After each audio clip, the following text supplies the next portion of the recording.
Yes, welcome back to the channel. Super stoked you're here with me today. And in this video, we're diving into the top 3 biggest deathbed regrets that most people have.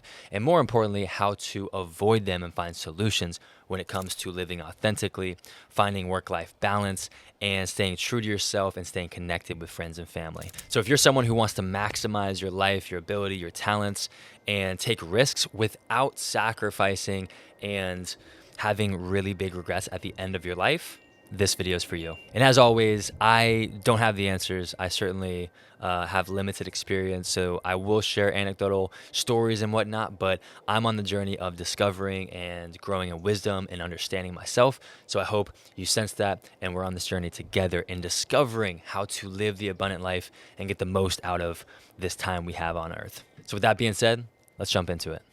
Number 1, the most common deathbed regret most people have is, I wish I lived a life true to myself and not what others expected of me. Now, I don't know if I'm not sure if you can relate to that, but I most certainly can. I think it's a very common regret for a reason. I think that we've evolved and we've been programmed to believe that being accepted in the tribe is one of the most important things that can happen. I know thousands of years ago, it was more important that if you were rejected or you were cast out from your tribe or your family, that meant a death sentence. And so what we need to remember, what we would benefit in remembering, is that we have evolved to get beyond that, right? And to grow beyond those realities. So when someone doesn't like us, let's say, we don't have to change anything about our life. We don't need to, try to survive more. We won't die because someone rejects us in most cases.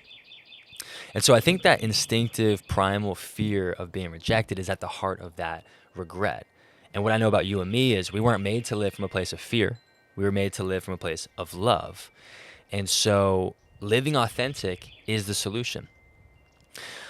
I think living authentically to who you are, who God made you to be, is the solution. That's where we should stay, not to live to impress other people and live their life or what they expect of us. I love the quote someone said once, that you should never live your life to try to win someone else's game. Never live your life to try to win someone else's game. I love that. It's so true, because sometimes we find ourselves years down the road and we're like, what am I even doing? I'm living my life to get the approval of my parents or my in-laws or my friends, right? No. God has a certain plan and a specific, unique plan for your life and for mine. And our goal is to live courageously in that, to take risks and to trust that when you have a call or a sense of purpose on your life, to dive into it. The best example I have for you is a very short story. And it's one that my wife reminded me the other day. She gave me a compliment, and it made my entire week, because she took me back to when I was working for I was in corporate America, working for a pharmaceutical company, doing sales for them. And I was working a few years, and I was like, man, this is not what I feel like I was put on earth to do. I love it, but it's just not authentic to who I am. I think my gifts and my talents are better spent and invested in other places. And more importantly, I just think I can give so much more to the world if I did something different. But I didn't know exactly what that was at the time, right? So I remember having a conversation with her father, my father-in-law, who is an amazing leader and an incredible man. And I was driving him to the airport one day. I was like 3 years into my job there, and that's what you do when you're a son-in-law. You're a designated taxi driver. And he looked at me and said, Brian, I know you're thinking about doing something else and doing fitness or health and all that online, but, just because you don't love your job right now doesn't mean it's bad. Like, not everyone loves their job. Not everyone wakes up and says, oh my gosh, I'm living my dream, right? Sometimes you just got to do what you got to do to put food on the table and provide. And I said, yes, 100%. I said, you know what? You're right. Absolutely. I hear you. But I also feel like this deep call on my life that's powerful, that I feel like I just can't keep ignoring. Or I don't want to find out what happens if I ignore it, because I feel like I'll just become less and shrink back and play it safe and not become more me. So eventually I got to the point where I just said, you know what? I had the opportunity to stay in the role or the industry I was in, but I just said, you know what? I'm going to take the leap. So respectfully, I'm going to decline your advice and take that risk. And 5 years later, I look at my wife and she looks at me and she says, I don't know who else in my life that would have listened to advice or a recommendation, let's say, a strong recommendation from my father, and someone just say, I hear you, but no thanks. Respectfully, again. So the point is, even when someone you respect and love and you look up to gives you advice, if it's not authentic to who you are, who you want to be, and who you were made to be, you have to discard it. You have to listen and stay true to that inner quiet voice and do what you were put on earth to do. Unless you'll get to the end of your life and live your life knowing, dang, I wish I would have stayed more authentic to who I truly am and not lived a life of what others expected of me. So the last thing there is the reminder that you are a unique individual with God-given DNA, potential, and ability that the world has never seen before. So you not becoming the person you were made to be, taking a risk, putting yourself out there, and doing whatever you were put on earth to do is actually doing a disservice to the people in the world around you. So stay true to yourself, live authentically, and keep becoming more you. The second most common deathbed regret is this. I wish I hadn't worked so hard, right? And we hear that all the time. I wish I hadn't worked so hard. I wish, we always hear the idea that no one on their deathbed says, I wish I would have put more hours in at the office. And so this one's a little bit trickier because I feel like it's not so black and white. It's not like work and life, because even for me, like my work and life are so much integrated now where I don't think, oh, I'm working, I can't live my life, or oh, I'm working, I can't spend time with my kids or my family, my wife. And so I think the reframe has to be, while we're working, work, and while we're living, live, yes. But also knowing that work is good. Work is an essential part of being human. It's a beautiful part of life, especially if we take a playful, kind of childlike openness approach to work. I forget if it was, I forget who said it. Alan Watts, I think, said, the secret to life and working and living and enjoying life is to play while you work, is to have fun while you're working. And so in some sense, I'm working right now by expressing my feelings, expressing my thoughts very imperfectly and very raw, but it's also like something I'm enjoying and learning and kind of playing with. So we work best when we're taking a playful, open approach and giving our best effort no matter what we're doing. Now, that said, I do think it's important to set boundaries. I love the idea that no amount of outward and external success out there in my career will ever make up for failure within here, within my family, within my household, right? So at the end of the day, if a decision comes to me and it's a decision to choose this work, career opportunity, or which sacrifices my family's good and overall highest good, I will never, or I hope to God, I will never choose the former. I would always choose what's best for my family, right? I never want to get to the end of my life thinking, dang, I missed the point, because at the end of the day, I work and I try to grow and take risks and make money and provide freedom and value and structure for my family to enjoy. And so whatever that looks like for you, setting clear boundaries, no emails after dinner, no phone, when you're with your kids, playing, stuff like that, I think is super healthy. Because while money is a useful tool and it's incredibly essential and powerful, it is not the end-all be-all. There's plenty of people I know with tons of money who have phenomenal family lives, but also tons of people out there with amazing portfolios, tons of money, lots of worldly external wealth that have broken families, and they don't see their kids, they don't talk to their spouse anymore, and that's really sad. We don't want to get to that place. But conversely, just because we don't have money doesn't mean automatically our relationships are thriving. But at the same time, there's plenty of poor people that are richer than most billionaires because they have a house full of love, they have peace of mind, and they are connected to their family and friends. Which is the perfect segue into the third most common deathbed regret. And it's this: I wish I had stayed more connected to my friends and my family. And so this one hits home for all of us because I think after COVID, especially, which was 5 years ago, by the way, we were all very much familiar with this isolated feeling of being on our own.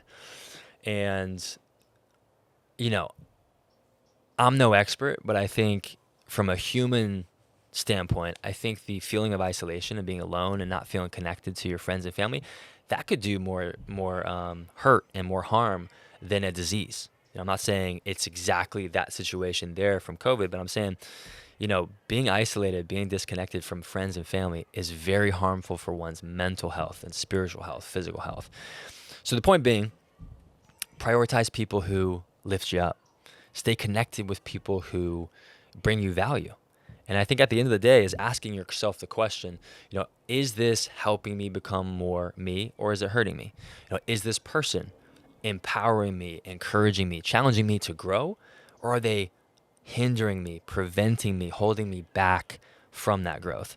Because again, you and I weren't made to settle or to shrink or to live a stagnant life of becoming less and settling. We were made to grow and expand. And so people, books, informations, conversations, activities that help us grow and expand is what we should spend our time doing. Fill our calendar with more of.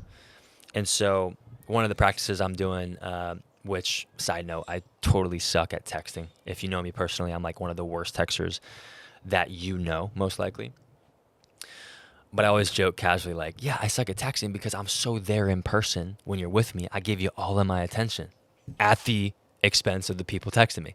So, there's a pro and con there for sure. There's a positive, negative with everything. But I suck at texting. But one of the things I'm trying to get really good at with this year in 2025 is staying more connected to the people in my life who matter the most.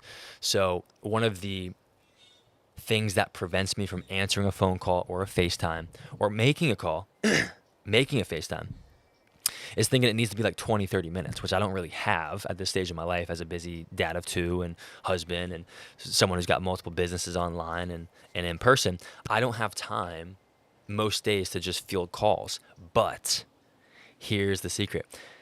I started doing this like 2-minute kind of connect call, 2-minute call, 2-minute FaceTime, and I'll call up a buddy, FaceTime a buddy. I'll just say, hey, I love you, bro. What's new? Catch me up. Amazing. Here's what's happening in my world. Hey, man, thanks for being you. I love you. All right, gotta run. Peace. And that's it. Like, that right there has opened my world to staying more connected to my friends, but not sacrificing a ton of time.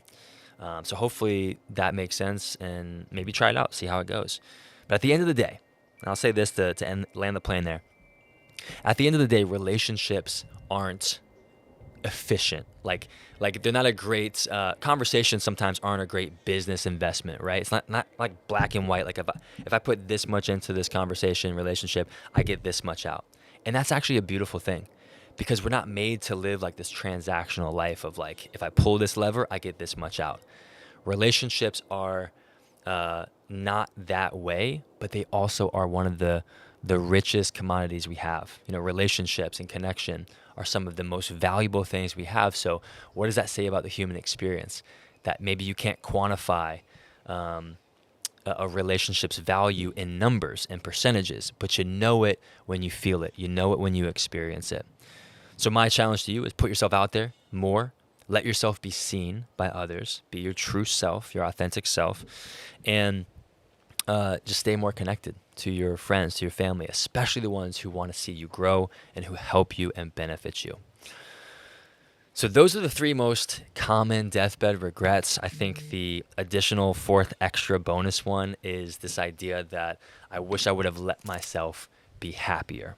And so if I had to say one more thing at the end of this video, it's the idea of just that. So many of us, myself included, we withhold allowing ourselves to be happy because we haven't made it yet, or because we haven't finished the project, finished the task. We haven't got to the top of the mountain. But I'm telling you, and I think you know it, I know it deep within. I can't maybe explain it perfectly, but I know we're not going to get to 90, 100, or whenever we are on our deathbed. I know we're not going to get to the end and be like, yeah, I I shouldn't have been happy until I made it, or I completed that, or fill in the blank. Life is so much about the journey from A to B than it is about achieving and getting to B. Does that make sense? So let yourself be happy. There's a beautiful quote that says, if you want to be happy, just be. Like, just choose to be happy, choose to see the bright side, choose to look for the positives, and choose to enjoy life, enjoy the season of life and the point of life that you're in. Because so much of life is that journey. Obviously, if it's A to B and it's years in between, there's only one very quick point that's at the end. But most of your life is found in between. So what I'm trying to say is enjoy the in-between moments. Enjoy the journey. Enjoy the process of becoming more you. So hope it resonates. If you love this video, like it, share it with a friend, leave a comment with what resonated most to you. This is my second type of video like this, and I hope to do more of them, especially if you enjoy it. So would love to hear your thoughts. If you're not subscribed, smash that button. We're on the road to 50K of you beautiful, powerful, amazing humans chasing your God-given potential, and I could not be more stoked to do it with you. So thanks for listening. Thanks for watching, and as always, I love you. Keep becoming more you. We'll see you next time.